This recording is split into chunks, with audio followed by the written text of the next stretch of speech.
You guys are watching the Dallas Cowboys Report. I am Tom Downey, answering all of your questions as they come in on our live mailbag. Remember, the Cowboys Report, folks, is live on Thursdays.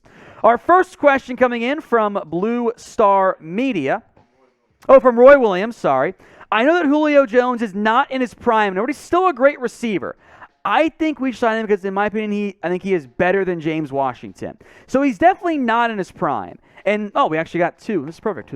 That's why I mentioned Blue Star Media. Two Julio Jones questions there. The issue with Julio Jones is he has been bad for 2 years. It's not that he's been down year, only 800 yards.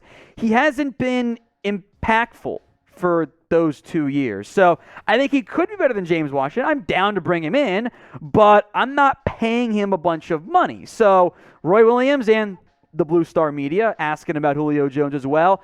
I would also consider this idea when it comes to a veteran wide receiver as a potential option. I would strongly consider just keeping an eye out for one who can also help you on special teams, on punt returns, because right now, you don't really have somebody on that roster.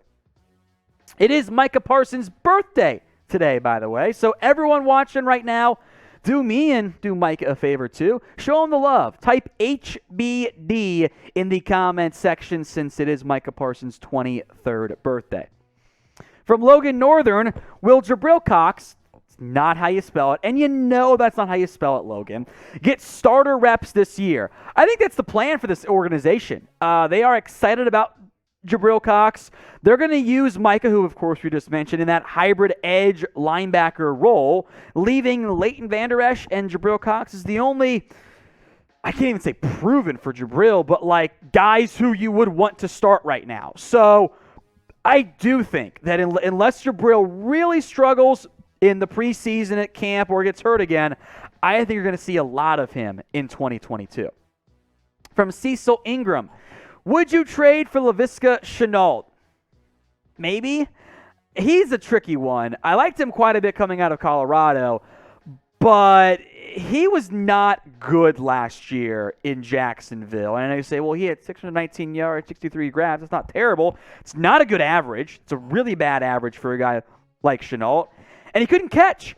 8 drops. I mean, we've complained about CeeDee Lamb and Cooper over the years with their drops, and 8 drops is a lot for a receiver who only caught 63 passes. I don't think he's been nearly the type of player the Jags wanted. Would I be mad if they traded for him? No, absolutely not. Am I head over heels I need this guy? Also, no. I'm just kind of in the middle, lukewarm on it. What do you guys think, though? Do you want Laviska Shenault? Y for yes or N for no? This is the pinned comment on today's video. So if the ad break comes here on YouTube, take advantage of it. Head down there and let me know. From Tyler Klutz Burner, a super chat. 4 realistic players you trade a 5th rounder for. Okay. Deion Jones at linebacker. I'm going to go heavy on receivers here. KJ Hamler of Denver, Jalen Darden of the Bucks, and if you can promise me a really electric kick returner, I would consider that as well. You know what? I'll throw in one more here. How about Matt Hennessy, the Falcons center who was a starter, might be an upgrade over Tyler Biadasz. From Logan Northern. Wouldn't mind a guy like Marvin Jones Jr., to be honest. That's a good veteran name. So I think if you hadn't signed a James Washington, I think I'd be all over that idea. I like Jones. It's a good name to mention. Jacksonville is overhauling their receiving room. I would like him a bit more than Laviska Shenault.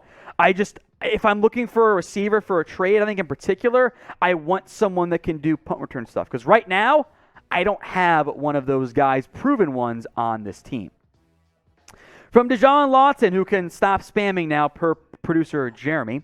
Who has the best front office, Dallas or Philly? The better drafting front office is Dallas, although Philly's pretty good in that area, if we're being honest, too. The better free agency front office is Philadelphia in the end.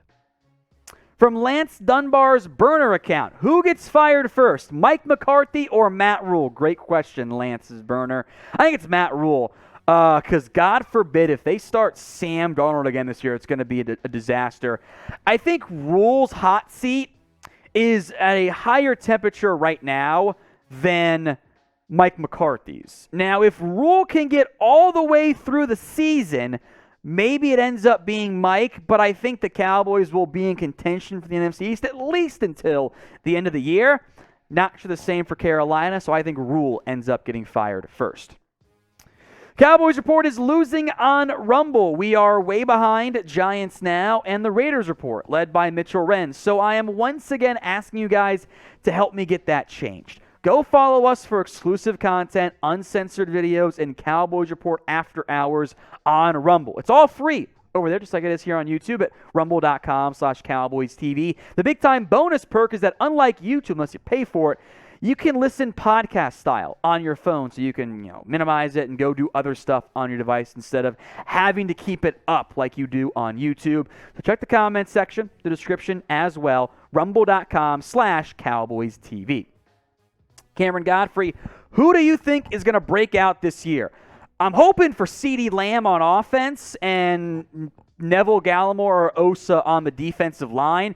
I think that would really, really upgrade the Cowboys' front on defense and give them a number one receiver that they need right now with Lamb.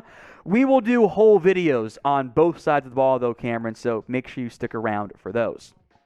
Robert Duran, what is considered a swing tackle / guard? So the swing element is that you are the main backup at both left tackle and at right tackle, or left guard and right guard. You swing from both sides depending on what is needed with injuries. That is a very difficult job to do. It's, you're doing everything right-handed versus left-handed. Not many people are great at that. It's not an easy role, and given the lack of talent, especially at tackle in the NFL, it's really tough to find a good one because those guys end up being starters.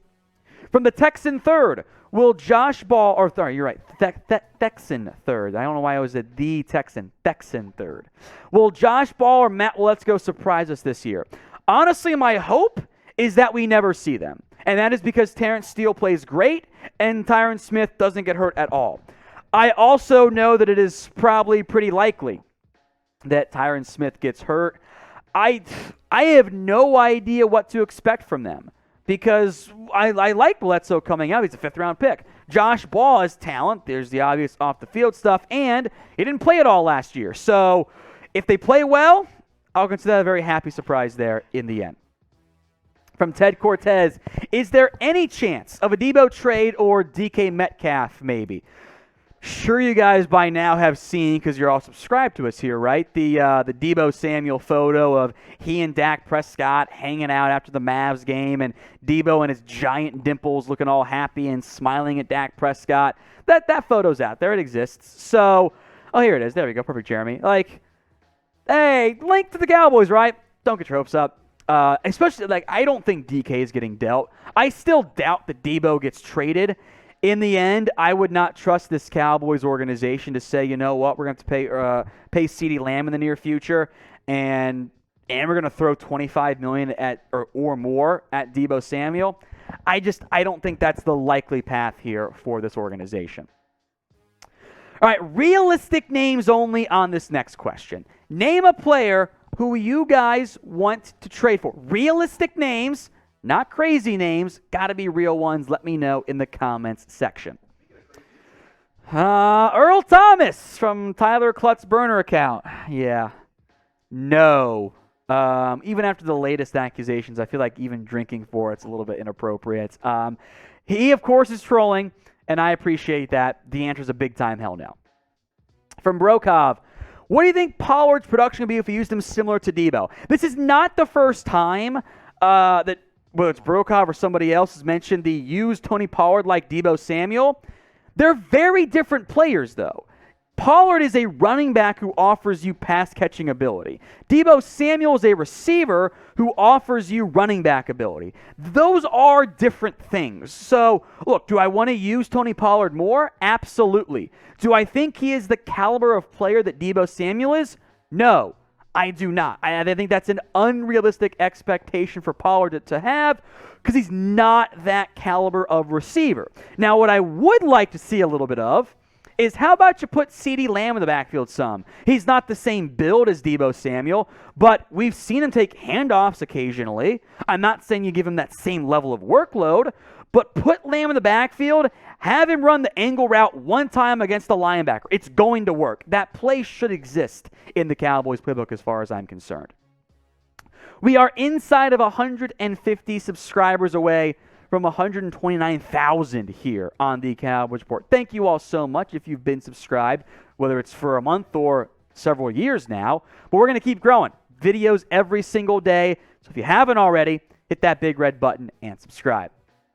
From Vince, which player, non-quarterback, on the roster has the highest impact on the Cowboys' chances to win a Super Bowl? That's a great question.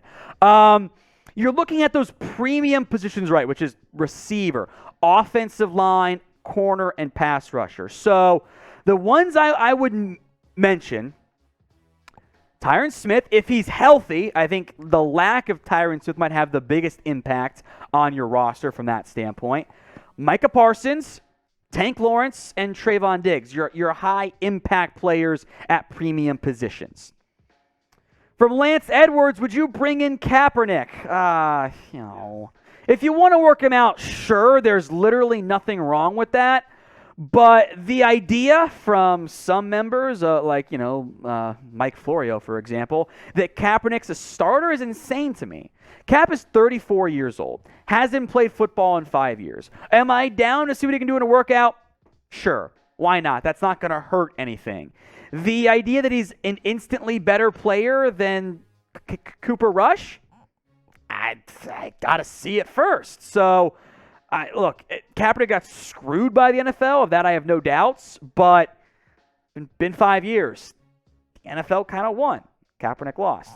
So what do you guys think? Would you sign Colin Kaepernick? S for yeah, you'd sign and bring him in the organization, or type in P for pass. From Gregory, Tom, I think our kicker will do this year. Are you concerned? I mean, I've learned by now to always be concerned about the Cowboys kicker status. I think Jonathan Garibay is a pretty good player, like relative to college, so I'm not that concerned, because if he's bad, he was an undrafted free agent. Simply move on. They did not overinvest in an unknown kicker, and that actually makes me feel a little bit better about it. Now, if we did not get to your question, you can blame producer Jeremy, but my DMs are open on social media. Hit me up on Twitter at WhatGoingDowney with any and all Cowboys questions that you have. The DMs are open for that exact reason.